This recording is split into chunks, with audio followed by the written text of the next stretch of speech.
శ్రీ స్వామి శరణమయ్యప్ప. Hi friends, ఈ రోజు మా పేటలో అయితే పూజ అయితే జరిగింది. ఈ పూజ పేరు వచ్చేసి అయితే మాత్రం లర్చజ్జన పూజ అనమాట. ఏటి స్వామి, మాకు పడి పూజ తెలుసు, అమలం పూజ తెలుసు, కానీ లర్చజ్జన పూజ ఏంటి స్వామి అనే కదా మీ డౌట్. మీకే కాదు, అండమాన్ వచ్చినంత వరకు నాకు కూడా తెలియదు ఇలాంటిది ఒక పూజ ఉన్నదని చెప్పేసి. అయితే ఈ పూజ అయితే కాదు, ఇంకా చాలా పూజలు అయితే ఉన్నాయన్నమాట స్వామి వాళ్ళు అయితే. లర్చజ్జన పూజ, వెలక్ పూజ, కన్య పూజ, ఇంకా పడి పూజ, ఇలా అయితే చాలా ఉన్నాయన్నమాట 5-6 అయితే. అందులో ఈ రోజు అయితే మొదటి పూజ అయితే స్టార్ట్ అయిందనమాట, లర్చజ్జన పూజ. ఈ పూజ అనేది అయితే నేనైతే చాలా టెన్షన్ పడ్డాను, ఎలా ఉంటుంది, కొత్తగా ఉంటుంది అనుకున్నా. కాకపోతే పూజ అయితే చాలా బాగుంది. అంటే లర్చజ్జన పూజ అంటే ఏటో కాదు ఫ్రెండ్స్, 1,00,000 మంత్రాలు అనేది అయితే చదవాలన్నమాట స్వామిలందరూ అయితే కలిపి. ఓన్లీ పూజ అనేది అయితే మాత్రం పువ్వులతోటి చేయాలి. నిజంగా పూజ అనేది అయితే చాలా బాగుంది ఫ్రెండ్స్, నాకైతే చాలా నచ్చింది.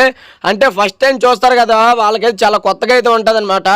అసలు ఈ పూజ ఎలా జరిగింది, ఏడు చేశారు, అసలు ఎప్పుడు ముగిసింది అనేది అయితే మన ఛానల్ అయితే ఫుల్ వీడియో అయితే రేపైతే రాబోతుంది ఫ్రెండ్స్. చాలా అంటే చాలా ఇంట్రెస్టింగ్ ఉంటుంది వీడియో అయితే మాత్రం. మరి ఆ వీడియోని మిస్ అవ్వకుండా ఉండాలంటే మన ఛానల్ అయితే సబ్స్క్రైబ్ చేసుకోండి.